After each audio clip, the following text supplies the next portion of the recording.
Përshëndetje dhe mirë se erdhët në episodin e 4 të podcastit Safe Cons, një podcast i cili realizohet në kuadër të projektit Shoqëria Civile në Veprim për përpjekje të koordinuara për sigurinë ushqimore dhe mbrojtjen e konsumatorit. Një projekt i cili po zbatohet nga Qendra e Konsumatorit Shqiptar në bashkëpunim me Antark dhe me mbështetjen e delegacionit të Bashkimit Evropian. Ashtu sikur se kemi premtuar që në episodin e parë të tij, ky podcast do të jetë vetëm për konsumatorët dhe me tema që do të drejtohen drejt për drejt atyre. Në fakt, kjo vjesht ka nisur me shumë reflektime, me shumë komente lidhur me çështje që lidhen me sigurinë ushqimore. Për shkak të alerteve që janë dhënë nga disa nga vendet e Bashkimit Evropian për produkte ushqimore, sikurse janë fruta apo perime me origjinë nga Shqipëria. Ky ishte shkaku për cilën ne vendosëm të trajtojmë në këtë episod çështje të një rëndësie të veçantë, që prekin shëndetin dhe mirëqenien e çdo qytetari, sigurinë ushqimore. Dhe në fakt, me të ftuarin e radhës do të ndalojmë dhe do të diskutojmë çështje sikurse janë. Çfarë është ushqimi i sigurt? A është një ushqim i sigurt i ngjashëm me një ushqim cilësor, dhe a janë të gjitha produktet bio ato që reklamohen në tregjet apo njësi tregtare sot? Cili është roli i autoritetit kombëtar të ushqimit në sistemin për garantimin e sigurisë ushqimore dhe më e rëndësishmja, a janë ushqimet që sot të gjithë ne konsumojmë në Shqipëri të sigurta? Jam shumë e lumtur të kem në këtë bisedë me mua doktoren e shkencave, zonjën Ylka Allaraj, eksperte e sigurisë ushqimore. Faleminderit që pranuat ftesën. Faleminderit Ersida për ftesën dhe më vjen mirë që në këtë podcast që ju keni organizuar do të flitet për sigurinë ushqimore, pasi në gjithë këto pompozitetet që janë dhënë në media dhe gjithandej, drejt me thënë konsumatori ka pasur një stepje dhe një tërheqje në lidhje me produktet ushqimore që konsumon. Faleminderit, dhe në fakt ky është qëllimi i podcastit, për një informacion që të shkojë drejt për drejt tek konsumatori me një gjuhë të thjeshtë që konsumatori, jo vetëm konsumatori vulnerabël, por në rëndësi konsumatori shqiptar e kupton. Siguria ushqimore nuk kupton garancinë që një ushqim nuk duhet dëmtojë shëndetin dhe jetën e konsumatorëve. Por një ushqim cilësor është pak më shumë se sa kaq, duhet përmbaj vlerat ushqyese, duhet mbaj shijen, duhet ketë origjinën dhe freskinë që duhet. Dhe në tërsinë e saj, mendoj që këto koncepte shpeshherë ngatërohen, në fakt dhe media e ka treguar jo vetëm nga qytetarët e thjeshtë, por edhe nga ekspertët e fushës, nuk arrihet që të bëhet diferenca çfarë është një ushqim i sigurt dhe një ushqim cilësor.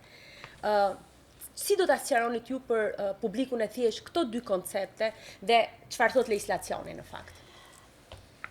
Siguria ushqimore është disiplinë më vete.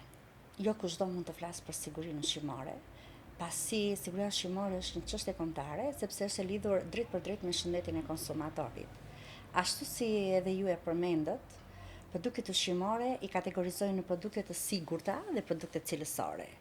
Një ushqim është i shëndetshëm kur nuk është i dëmshëm për shëndetin e konsumatorit, dhe është i dëmshëm dhe jo i sigurt kur është i dëmshëm për shëndetin e konsumatorit dhe gjatë konsumimit na krijon problematika. Ushqimi i sigurt dhe ushqim cilësor. Ushqimi i sigurt është detyrimisht që duhet të ofrohet te konsumatori si një ushqim që duhet të jetë i pakontaminuar nga mikrobet patogen, i pa përmbajtje të pesticideve dhe pa asnjë lloj kontaminanti tjetër. Do me thënë të ofrohet te konsumatori i sigurt, kurse produkti cilësor është zgjedhja e konsumatorit.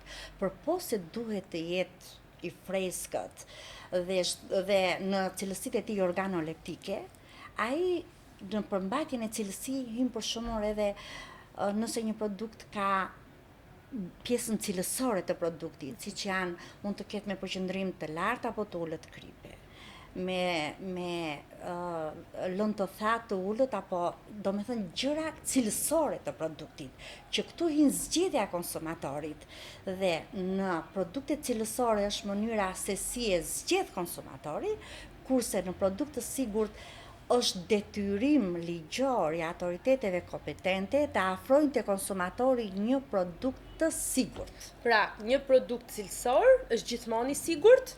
Një produkt cilësor Nëse analizohet, nuk mund të themi që ky produkt i cilësor që është i analizuar dhe i etiketuar, sepse duhet të kemi parasysh që në etiketën e produkteve ushqimore, produkti analizohet për vlera cilësore. Dhe asnjëherë në etiketën e produkteve ushqimore nuk shkruhet që ky produkt është i pastër nga salmonela apo është i pastër nga Listeria monocytogenes. Asnjëherë nuk etiketohet pjesa e sigurisë, por shënohet pjesa e cilësisë. Dhe në momenti që këtu janë shënuar vlerat cilësore, por produkti edhe pavarësisht se ka etiketë dhe ka vlerat cilësore të deklaruara në etiketën e produktit, mund të na kontaminohet. S'mund të thomi që është cilësor dhe është dhe i sigurt. Ja dy koncepte krejtë ndryshme. Ai nëse nuk ruhet në kushte të mira higjienike dhe në kushte të mira temperature, ai denatyron dhe mund të na kontaminohet me mikrobe patogen.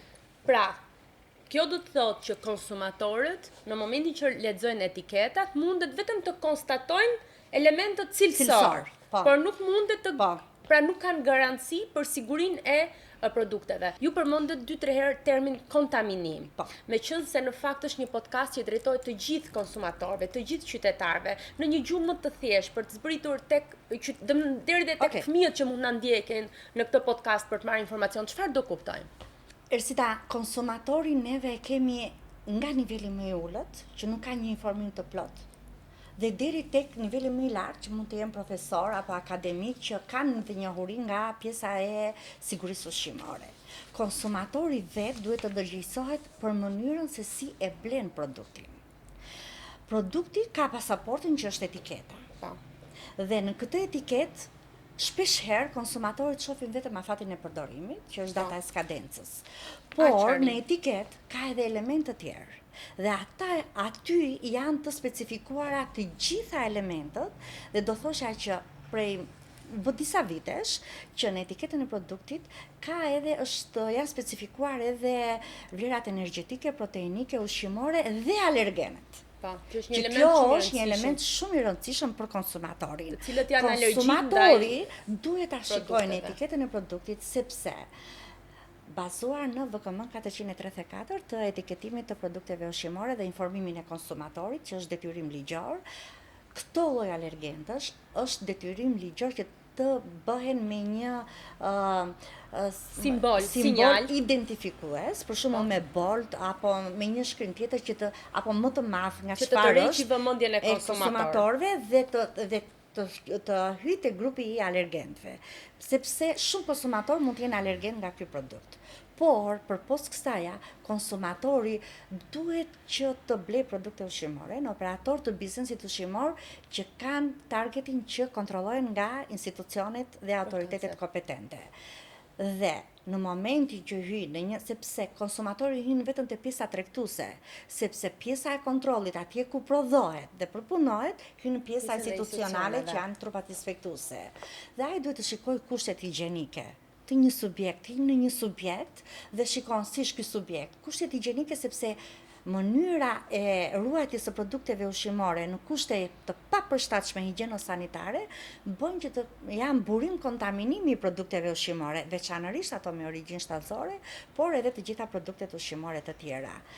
Pjesa tjetër, kontaminimi, çfarë përfshin? Kontaminimi është që produkti është i pasigurt. Dhe në momenti që një produkt është i kontaminuar me një mikrob patogen apo me një lloj toksine tjetër, atëherë ky produkt jep pasoja në shëndetin e konsumatorit, që pasojat janë të menjëhershme. Po që konsumatori me sy të lirë nuk e konstaton. Absolutisht. Por në momenti që ai e shef që ruhet në kushte higjieno-sanitare të papërshtatshme. Për shembull, apo një mish i shkrir.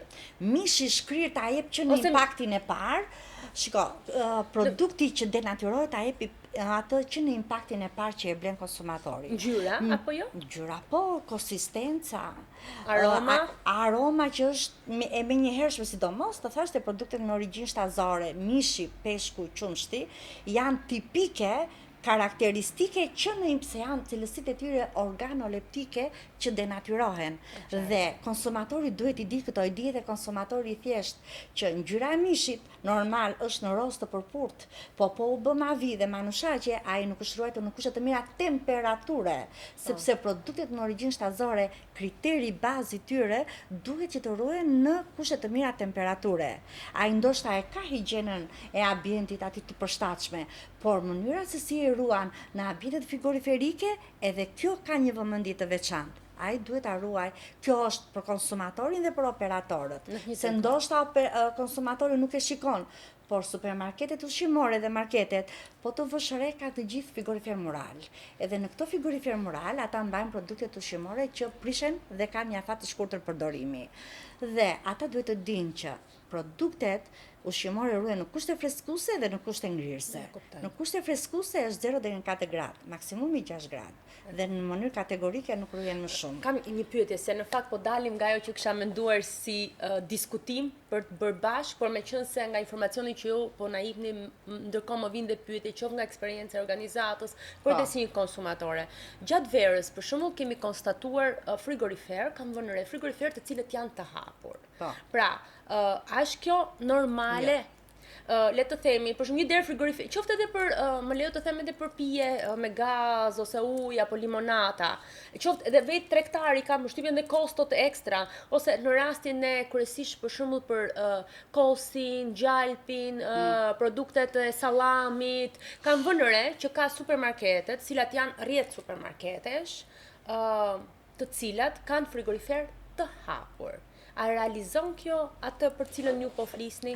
Nuk dua të përmendim asnjë tregtar këtu, por mendoj që është një moment shumë i mirë që edhe vetë tregtarët duke dëgjuar këtë të ndërgjegjësohen që të mbyllin këto frigorifer nëse është e nevojshme. Atëherë, për pjesën e pyjeve edhe të çdo tjetër që nuk është produkt ushqimor me origjinë jo shtazore, mund të ruhet në kushte freskuese dhe ajo varet nga zgjedhja e klientit. Kurse për produktet ushqimore me origjinë shtazore, është detyrim ligjor që ato të ruhen në kushte freskëje. Po ta shikosh, këta lloj frigoriferësh kanë një matje elektronike që bëhet e temperaturës. Po, e kam vënë re. Dhe ajo gjeneron. Dhe në momentin që edhe kontrollojnë nga trupat inspektuese, shikohet sepse ajo në fund fare del si shirit ose mund edhe mos të dali, po konsumatori mund ta shohë me sy të lirë. Dhe nëse ai, sepse varet nga mënyra se si kjo pajisje është krijuar. Në momentin që ai ndoshta e mbat derën e frigoriferit hapur, murat. Ose nuk ka fare, dhe aty temperatura shënon 4 gradë, apo 0 deri në 4 gradë, apo 3 gradë, apo 2 gradë, do me thënë është në kushte freskuese, atëherë është okej. Por prape kjo nëse produktet janë të paketuara, sepse kemi prape pjesën e kontaminimit me ambientin, kur dera e frigoriferit është e hapur dhe produktet ushqimore nuk janë të paketuara, të ambalazhuara, por janë sallami i hapur apo diçka apo i prerë, djathi që mund të jetë gjiza, gjalpi që mund të jenë në rifuzhe, që mund të vendosen në kova apo në enë të ndryshme të cilat janë të hapur, mund të na bëjmë burim kontaminimi për pjesën ambientale, ndodh patjetër kontaminimi. Risku është gjithmonë. Pra ndaj ato përpos që ata mund ta kenë temperaturën, por dyert e frigoriferëve duhet jenë të mbyllura. Produktet ushqimore duhet të ruhen në kushte frigoriferike, freskuese apo ngrirëse, por dyert duhet të jenë të mbyllura. Madje duhet të mos kenë hapësira fare, duhet të jenë të mbyllura hermetike. Pra, mund t'i dërgojmë një mesazh të gjithë tregtarëve dhe njësive të tregtimit që për këtë kategori produktesh të kujdesen që të kenë mundësi që të vendosin. Sepse në këndvështrimin e operatorëve ata thonë që mund të thonë që plotson standardin e temperaturës. Pa ai nuk ka standardin tjetër. Kështu që ai me patjetër që duhet që të vënë me patjetër dyert që të lëvizin për ruajtjen e produkteve ushqimore. Duhet ndalojmë në një diskutim tjetër shumë të gjatë dhe shpesh herë të ngatruar dhe të pakuptuar nga konsumatori, por jo vetëm, më lejo ta them këtë, për sa i përket produkteve bio ose produkteve të cilat konsiderohen si produkte bio, por edhe produkte të cilat janë realisht bio. Ajo që vëmë re në përgjithësi tregtare, por edhe në marketet të vogla të lagjeve shikojmë tabela ku shkruhet produkte bio. Ndërkohë që vetë konsumatorët, nga të gjitha kontaktet që kam, mendojnë që produktet bio janë produktet që blehen tek një njëri juaj që jeton në një fshat saktuar të Shqipërisë, ose që ka një fermë të tij, përfshirë dhe rastit madje patëm një kulturë ose le të themi një si frymëzim, më lejo ta quajmë këtë term, të qytetarëve dhe të konsumatorëve për të mbjellë nëpër shtëpi, nëpër vazon dhe nëpër balkone, domate, kastraveca, speca të ndryshëm. Dhe të gjithë ne gjykojmë dhe vlerësonim në atë kohë, por dhe sot ka disa që ky është një produkt bio. Përveç kësaj, ka dhe disa produkte të tjera, të cilat e shohim që në paketim dhe në etiket kanë atë logon bio. Dhe realiteti në fakt është krejtësisht ndryshe se çfarë përfshin bio si një element specifik që kërkon certifikim, inspektim dhe gjurmëshmëri. Mendoj që në Shqipëri për këtë gjë, besoj dhe ju bini dakord me mua, ka konfuzion dhe shpesh herë ka etiketa që përdoren në mënyrë të pa kontrolluar me ndërgjegje ose jo nga tregtarët duke vendosur këtë certifikimin ose këtë logon bio. Spari do nisim nga pyetja e parë. Cili është dallimi real ndërmjet një produkti bio dhe një produkti që mund të jetë ushqim i sigurt ose jo?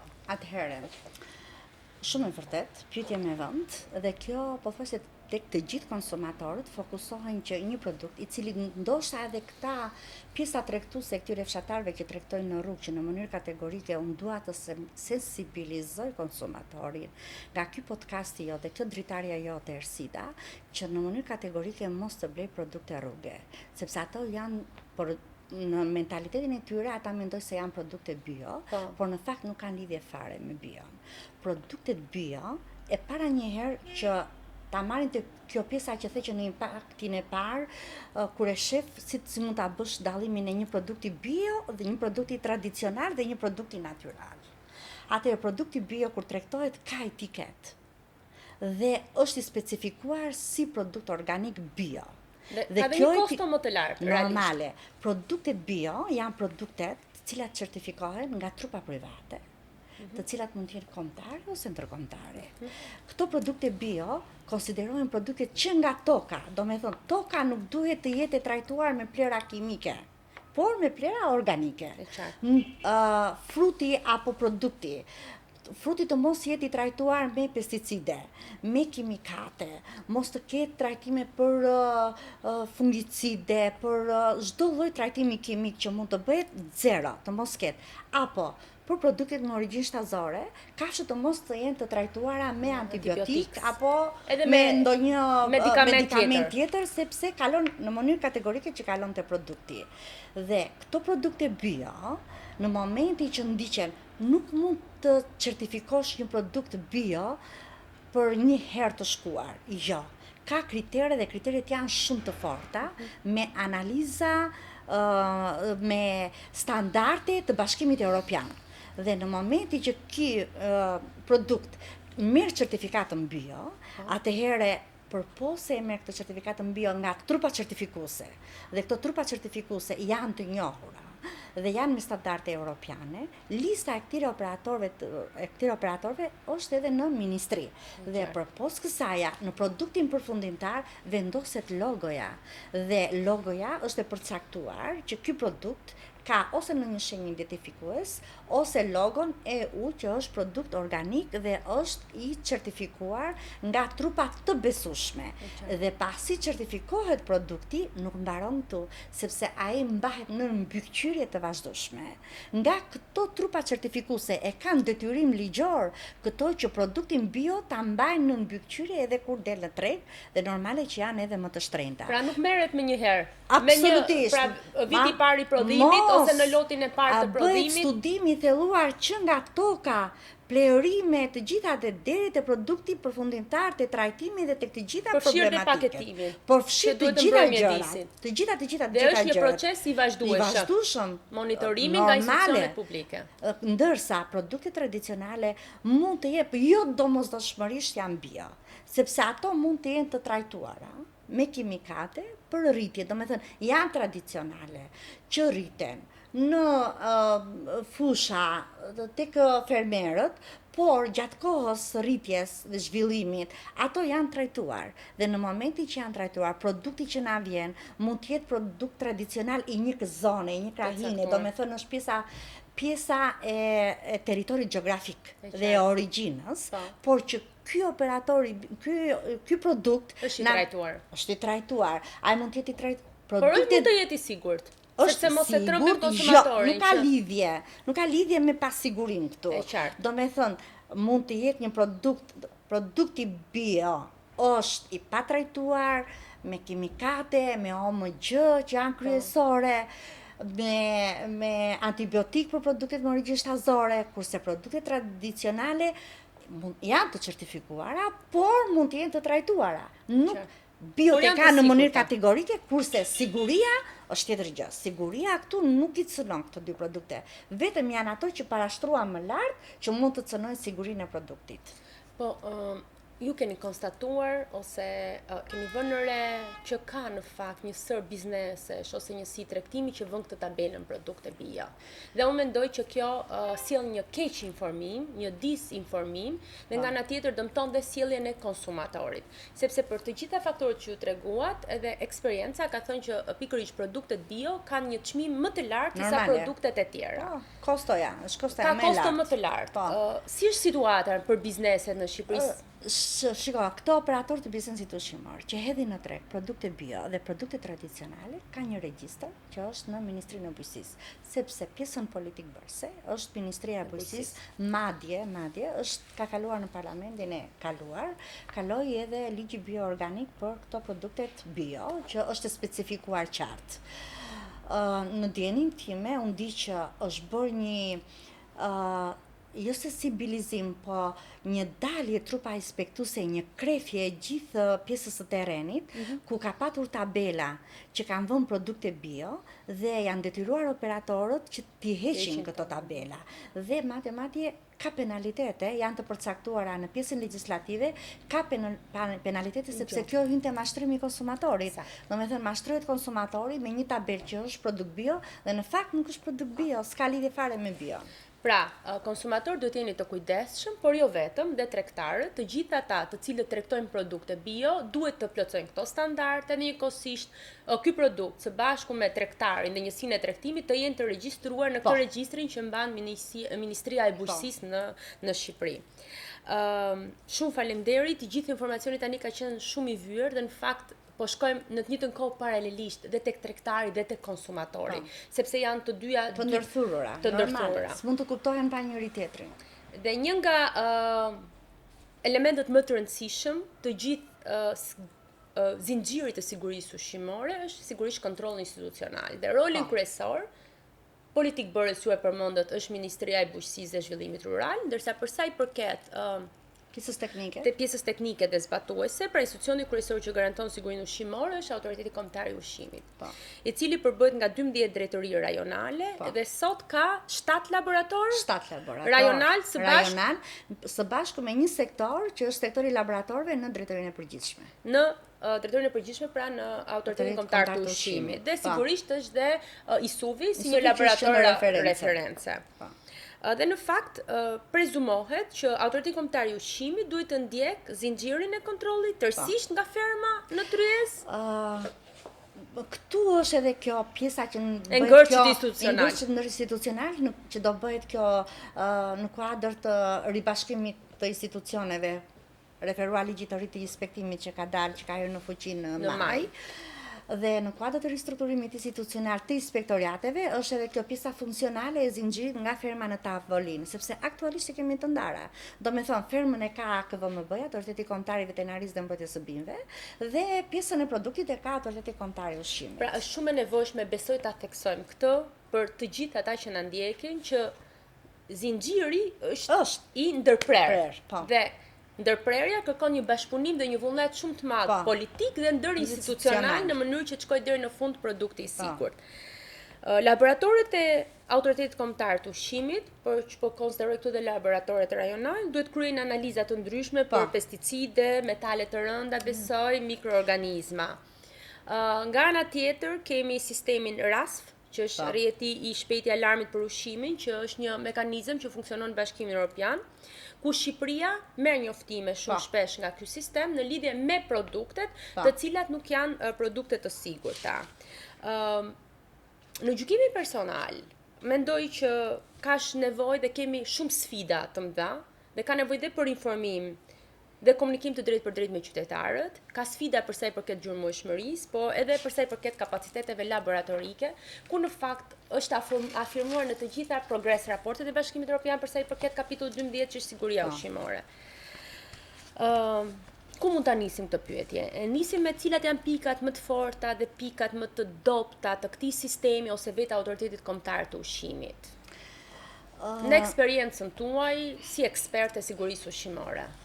Ersida, unë vi me një eksperiencë goxha, kam 28 vite punë që jam enkas siguria ushqimore dhe një shumë mirë dhe eksperjenca ime e parë ka qenë te laboratorët. Dhe pastaj kam kaluar në inspektim.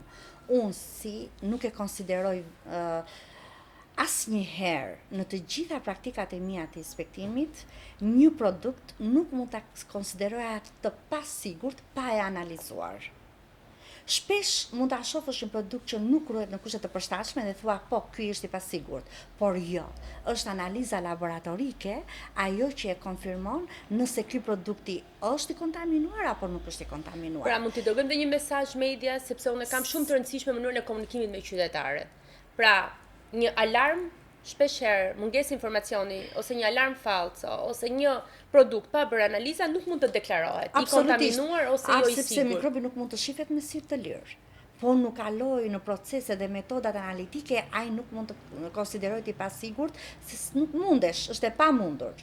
Kapaciteti i laboratorëve rajonal aktualisht nuk kemi ndonjë asnjë metodë analitike që ta kemi të akredituar tek laboratorët rajonal dhe kjo është një ndër synimet dhe sfidat që Autoriteti Kombëtar i Ushqimit, madje ka një projekt të Bankës Botërore që është në kuadër të akreditimit të metodave laboratorike, sepse ai vërtet analizon.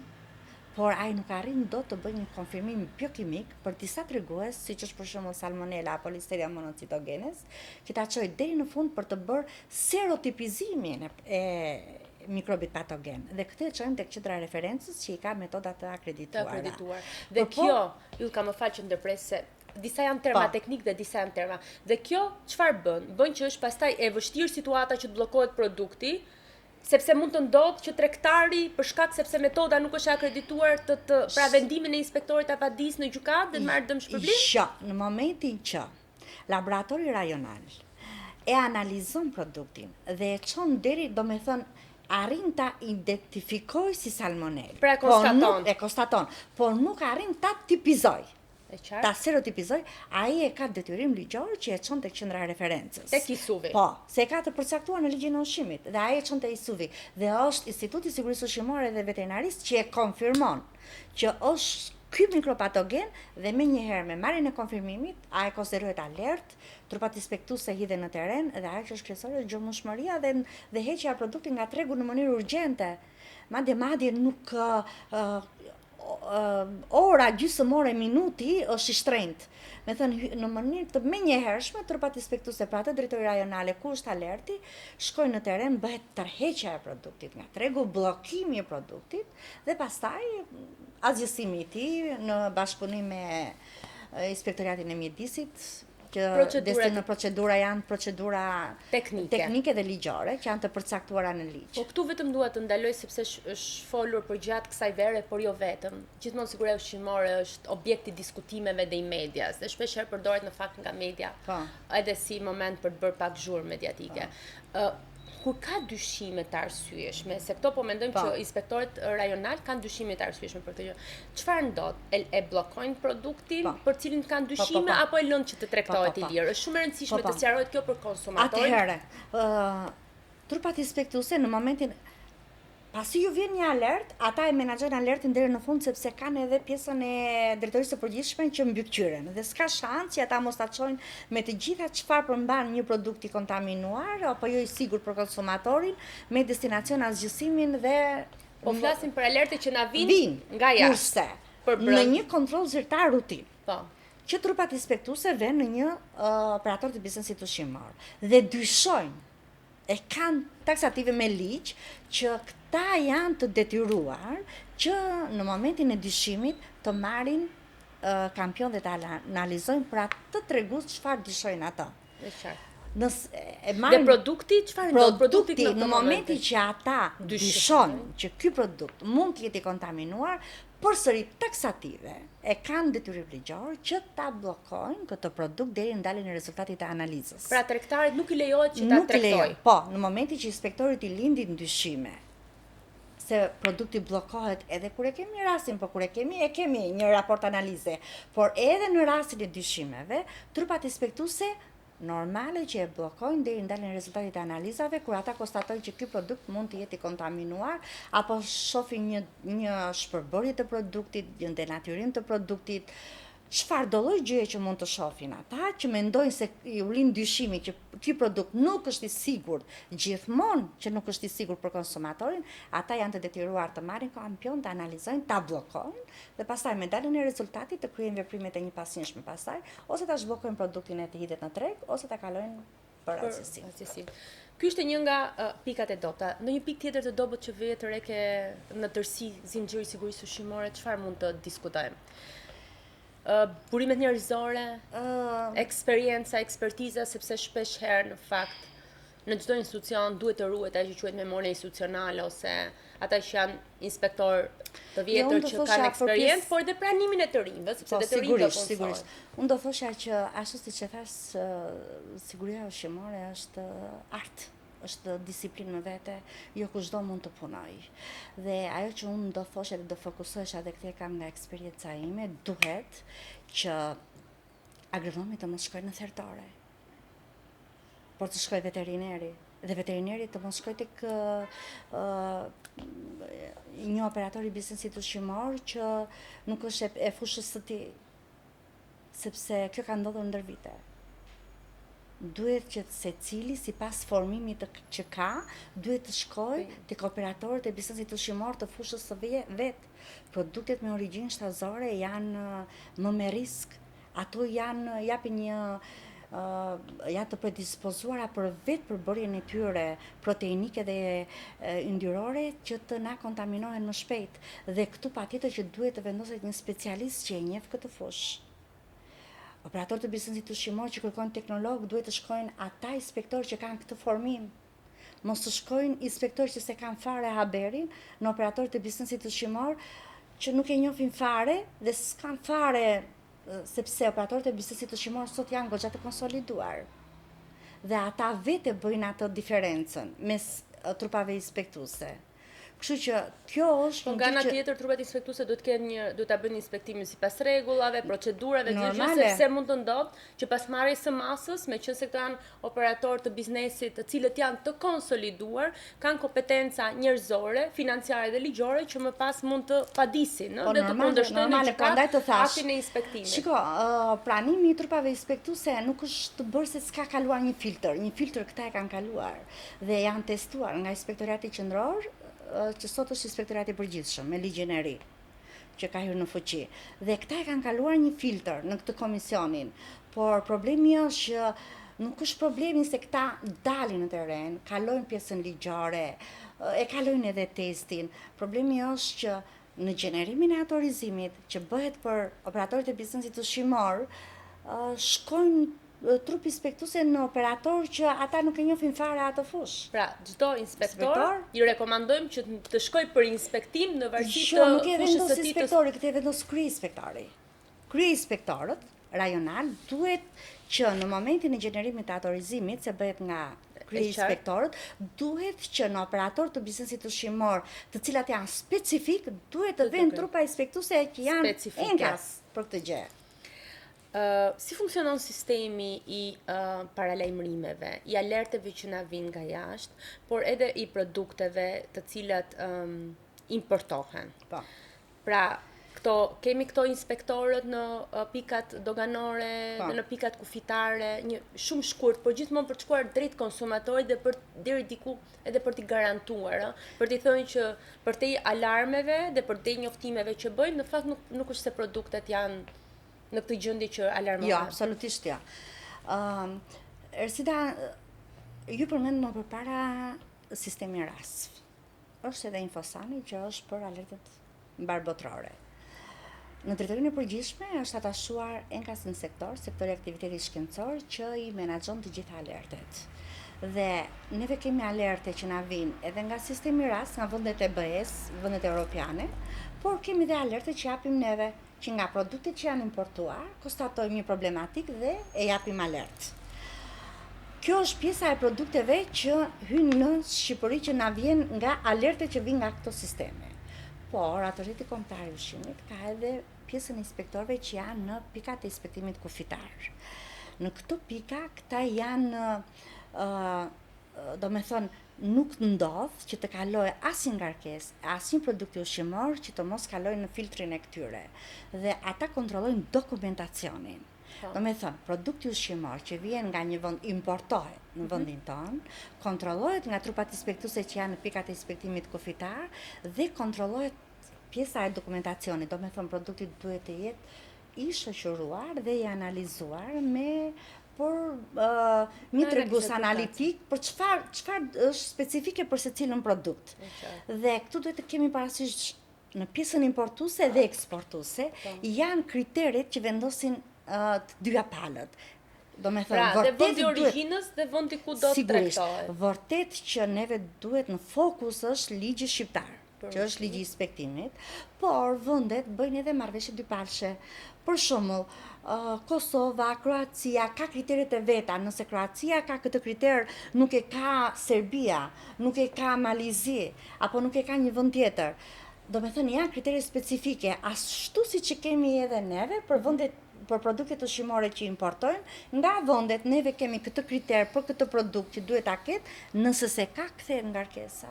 E qartë. Në fakt, si për produktet që importohet, po thonë, dhe për ata që eksportohet, në plotësinë të dyja kriteret. Ka kriteret të përcaktuara dhe sidomos kriteri sigurisë, sepse në momentin që, për shembull, një alert, unë kam punuar një RASF, dhe sa e kam mbaruar, dhe kishte që një produkt nuk e kishte deklaruar një alergent, edhe ai me njëherë kishte dhënë pasojat e konsumatori. Dhe ai me gjithë të drejtën e tij, normale që e kishte denoncuar këtë rast, edhe ky është një rast alerti që jepet, edhe në moment që nuk e deklaron në etiketë, atëherë shifet etiketa dhe me njëherë merren masat, bllokohet produkti, shifet karta teknologjike, shifen të gjitha dhe merren masat. Do me thënë, shifet legjislacioni shqiptar.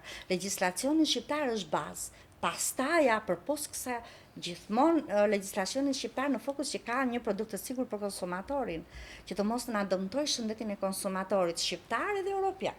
A ndodh që dhe Shqipëria të konstatoj produkte të tilla dhe të jap alerte në RASFO apo dhe në rajon? Po. Dhe për çfarë kohët e fundit cilat kanë qenë ato produkte, nëse mund t'i përmendim? Pra të kuptojmë që jo vetëm marrim alerte, por njëkohësisht konstatojmë dhe produkte të tilla, të cilat nuk janë të sigurta dhe njoftojmë të tretët.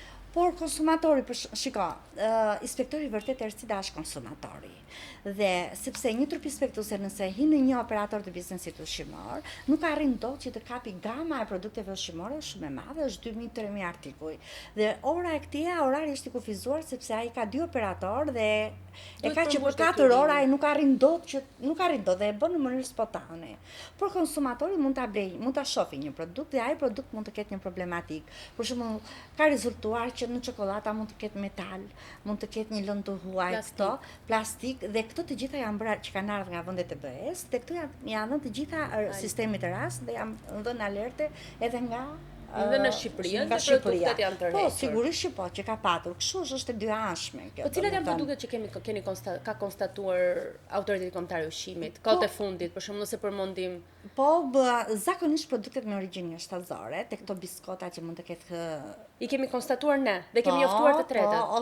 Ose këto lëpirëset apo çokollatat që mund të kenë rezultuar në një trup të huaj dhe janë dhënë alertë. Ka shqetësime në tërësi nga konsumatorët që në Shqipëri prodhohet me 2 standarde. Nivel prodhimi ose një tërësi produkte që prodhohen për eksport dhe produkte të cilat janë për tregun vendas.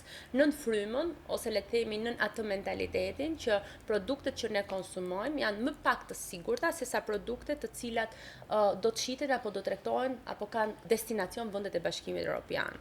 Nga ana tjetër, për ta qetësuar konsumatorin kërkohet transparencë dhe një informacion që shkon në mënyrën më të thjeshtuar, mendoj, por dhe të drejtë për drejtë tek konsumatori. A ekziston realisht fenomeni 2 standardeve? Besoj dhe ju e keni dëgjuar në jetën tuaj të përditshme. Jo, nuk ka se si të ndodhi. Doja të shpjegoja këtu edhe për pjesën e prodhim përpunimit, por edhe për atë pjesën e trajtimit, do ta lejt me pesticidet. Unë këtu shoh 2 fenomene. Pjesa e mos zbatimit të karencës për produktet që trajtohen me pesticide. Çfarë është karenca për konsumatorin? Karenca është koha në të cilin eliminohet ai pesticid apo antibiotik që trajtohet kafsha, për shembull, ose bima. Nëse një bimë e trajtojmë me një pesticid, një pesticid që është lejuar, normal nuk mund të flasim për ato të pa lejuar, por që është brenda standardit dhe është i lejuar. Këto kanë një karencë. Dhe karenca është për shembull 3 ditë, 7 ditë, 1 ditë varet. Se sa e ka të përcaktuar, se është e përcaktuar karenca në etiketën e pesticidit. Dhe në momenti që fermeri nuk e zbaton këtë karencë, por e vjel bimën, sepse karenca nuk është që unë e vola bimën dhe kaloj ky 7 ditori. Karenca është kur fruti është në bimë, kur pra kjo periudhë duhet të jetë gjatë kohës që është bima në tokë. Është në jetë, le të themi. Është në jetë, apo që kafsha trajtohet me antibiotik dhe antibiotiku është në trupin e kafshës. Dhe kafsha nuk është therrur ndërkohë. Po, do me thënë në momentin që lere therrur, po në momentin që unë e trajtoj kafshën me një antibiotik, ai nuk duhet as të milet qumshti, sepse koha e karencës së antibiotikut për eliminimin e tij nga organizmi i kafshës është 3 ditë dhe brenda këtyre 3 ditëve qumësh nuk duhet të konsumohet, sepse ka antibiotik. Dhe këtu kemi fenomenin e antibiotiko-rezistencës tek njerëzit. Apo fjala që të thashë pesticideve, që duhet të zbatohet karenca nga fermeri. Prandaj dalin këto produkte ushqimore, sepse nuk është se janë bërë eksportet që kemi bërë neve në fruta dhe perime janë bërë disa qindra eksporte dhe qëllon që një ngarkesë që të jetë e tillë sepse fermeri nuk e ka zbatuar këtë karencë, këtë kohë të eliminimit të pesticidet tek bima. Prandaj ndodhin këto. Kurse për pjesën e prodhimit dhe përpunimit, ai nuk ka errësi se si të prodhojë dhe përpunojë me 2 standarde, sepse ai ka kartën teknologjike. Dhe karta teknologjike përpos se kontrollohet nga trupa inspektuese, atij nuk i le verdisi ta ndryshojë sepse ka kosto. Në qartë. Dhe në nuk ai zbaton kartën teknologjike me përpikmëri, si për produktet që eksportojnë, ashtu edhe për produktin vendas. Jo, po nuk arrin dot të diferencoj se ai duhet të ndryshojë komplet teknologjinë që të prodhojë, nuk arrin dot që ta bëj këtë, sepse të thash, ka kartën teknologjike që kontrollohet nga trupat inspektuese, nga institucionet kompetente, edhe nuk mund ta bëj ai sepse e ka në vazhdimsi, sepse ka kozësi, mund ta heqë, ta lëvizi, ta bëj disa herë, nuk e bën dot. Nuk arrin dot ta bëj për prodhimin dhe përpunimin e produkteve ushqimore që eksporton, kështu që ai marr të njëjtin standard, sepse para një herë përpos se do të eksportojë produkt të sigurt, ai ka edhe pjesën e reputacionit në vend. Imazhi, nëse aty ikën imazh, çështja e imazhit, ai nuk i vlen ai penaliteti që mund të marrë nga institucionet kompetente, se sa i vlen imazhi. Dhe pyetjen e fundit, si do t'i përgjigjeshit sot një konsumatori që pyet a janë të sigurta ushqimet që konsumojmë çdo ditë? Pyetja $1 milion. Tani, rast pas rasti, normale që do ketë problematika tek produktet ushqimore.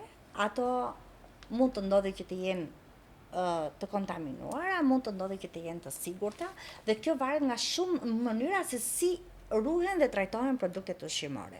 Por konsumatori duhet të jetë i ndërgjegjshëm për mënyrën e blerjes së produkteve ushqimore, për veten dhe familjen e tij. E para njëherë që ai nuk duhet të blejë nga ato blerjet që janë në rrugë. në mënyrë kategorike duhet të heqë i dorë. Nuk ka se është produkt fshati, se është bio, se është i sigur dhe ane, ai është më i pasigurt. Fjala që thamë përmendëm më lartë, kafsha mund të jetë trajtuar, përpos se ruhet ato paguret plastike që janë të kontaminuar dhe nuk dim se si janë, kafsha mund të jetë trajtuar me antibiotik, ai e ka, ose me një sëmundje, me mastit, dhe ai e ka mjelur kafshën, e ka depozituar qumshi në këto produkte dhe në këto shishe plastike pastaj janë i kthehen në shumë përdorimshe.